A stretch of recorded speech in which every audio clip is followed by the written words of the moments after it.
I'm delighted to be with you to celebrate an extraordinary, inimitable leader, my friend Akwasi Aidoo.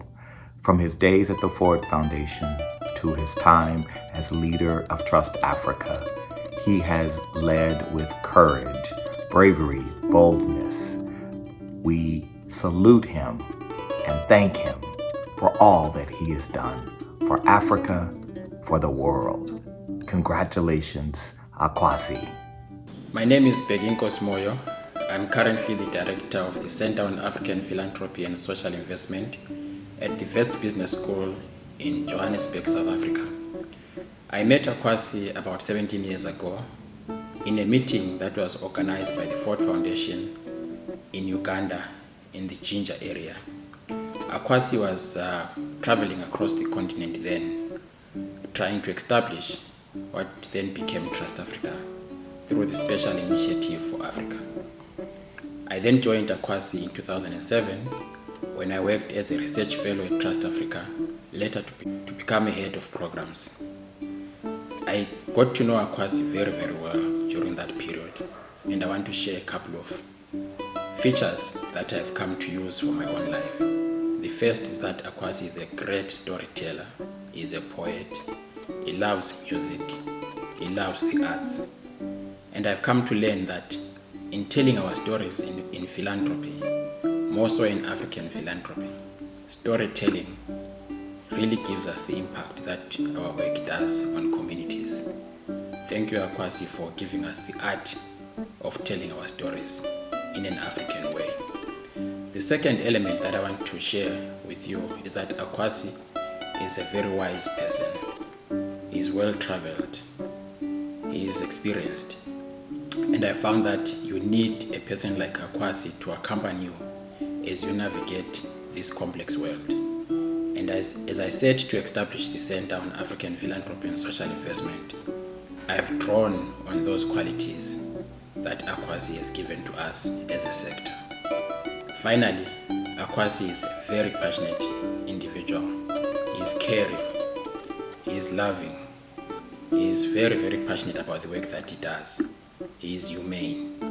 And I think this is why his leadership is so influential and he has touched almost everyone who has come across Akwasi. Thank you very much, Akwasi, for doing this for the sector.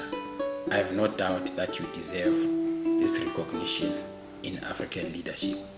Bonjour, c'est un grand plaisir que j'ai eu aujourd'hui pour pouvoir parler d'Akwasi. J'ai connu Akwasi en 2011 quand j'ai été recrutée en tant qu'assistante au projet à TrustAfrica. Je me souviens de l'homme, un grand manager, un grand coach, un bon leader.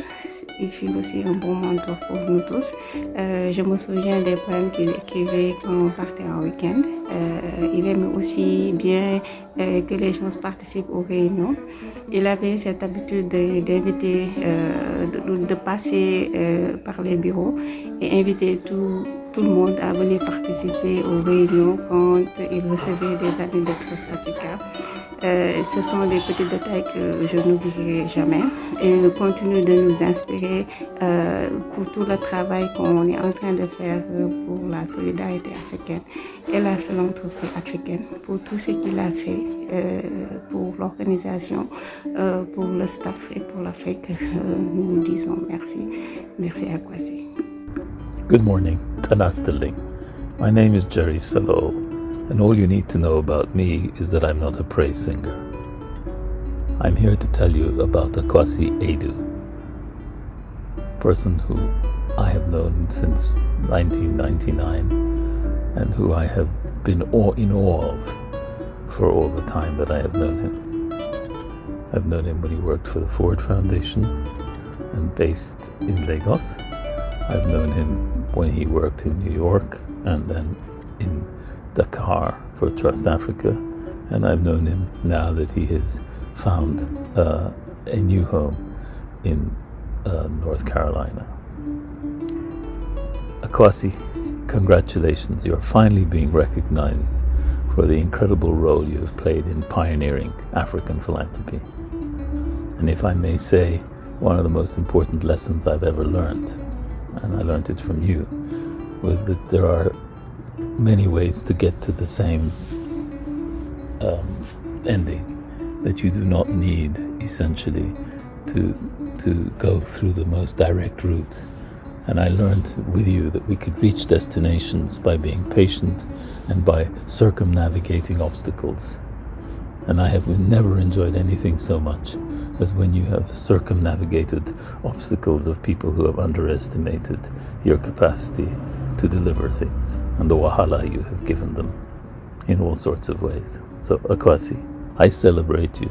I really recognize the incredible role you have played, and I hope that everybody in the room recognizes the incredible contributions you have made to African philanthropy and the pioneer that you are. Congratulations, my brother. Greetings, Akwasi. Brad Smith here from New York. Congratulations on your Lifetime Achievement Award. Richly deserved. I remember fondly great memories of all the time we spent together in meetings in New York, in London, in Addis, and everywhere else we could imagine, to try to create the safe space for TrustAfrica to be conceived, created, launched, and to be the success that it's been. I think it's only fitting that in the part of the agenda in which you'll be receiving the award, there's music, because more than any other person I know, you always understood that music, art, and poetry were the blood brothers of philanthropy. Miss you, brother. Congratulations again on this award, all that you've achieved thus far in your life and will achieve in the future. Hello, I'm Melanie Greenberg, Managing Director for Peacebuilding at Humanity United, where I have the joy of working with Dr. Akwasi Aidoo.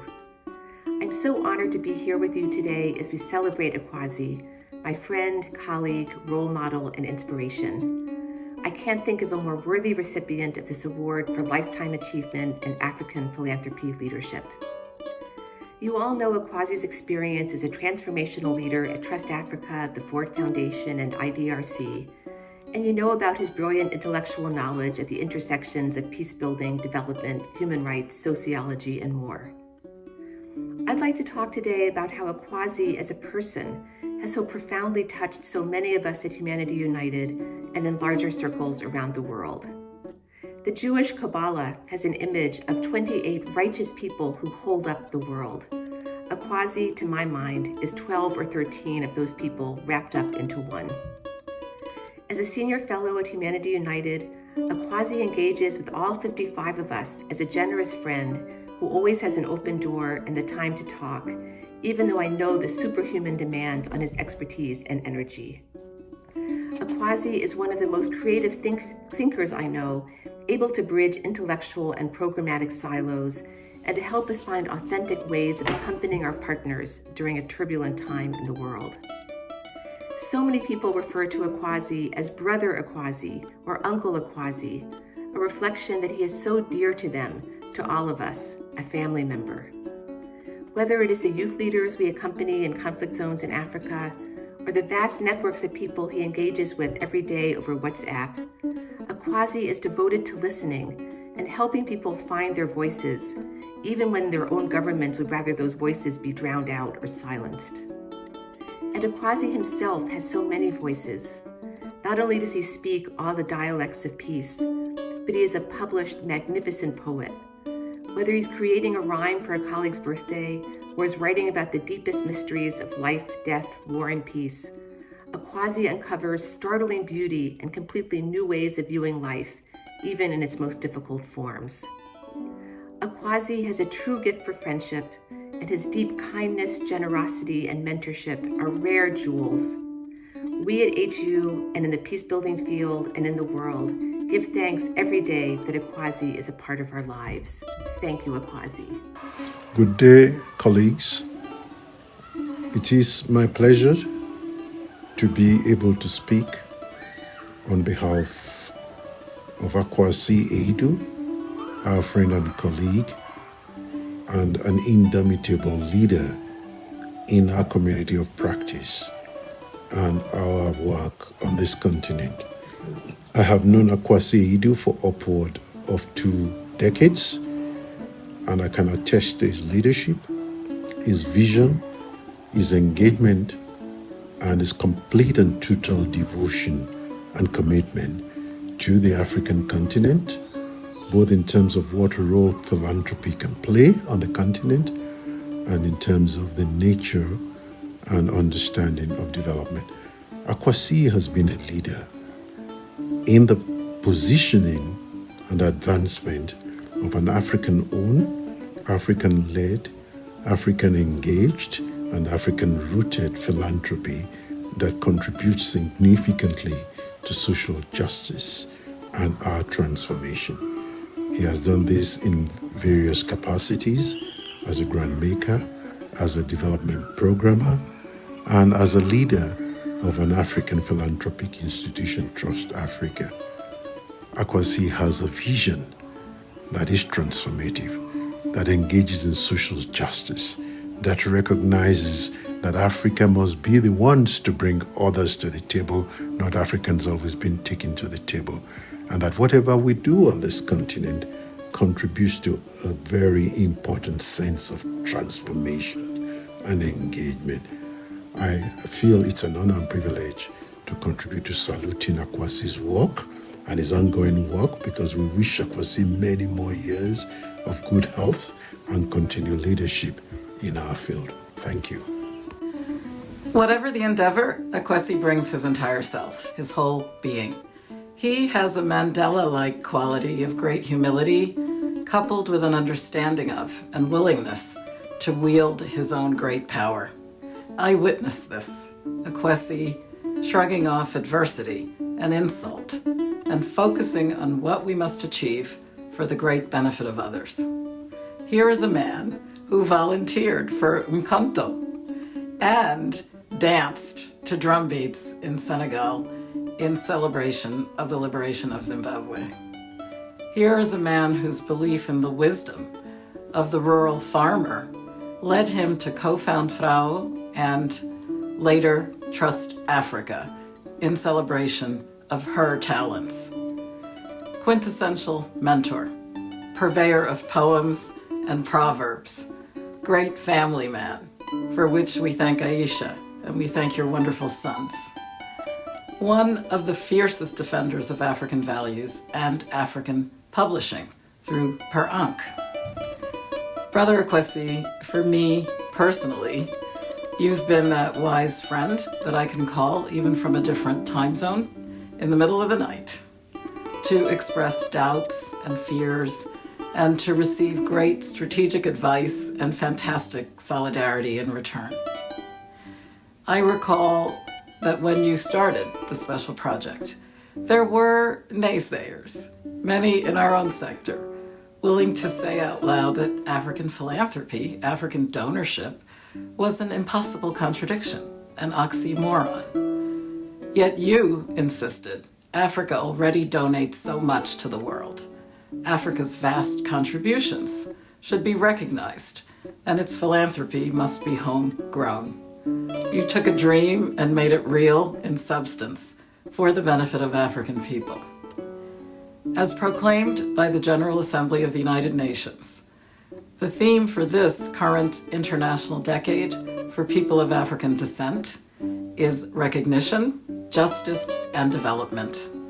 To me, that theme of African recognition, justice, and development is a perfect encapsulation of your great achievements to date, and I proudly join in saying, Medasi, asante, my dear brother. Gracias, Akwasi. May God bless you and God bless Africa.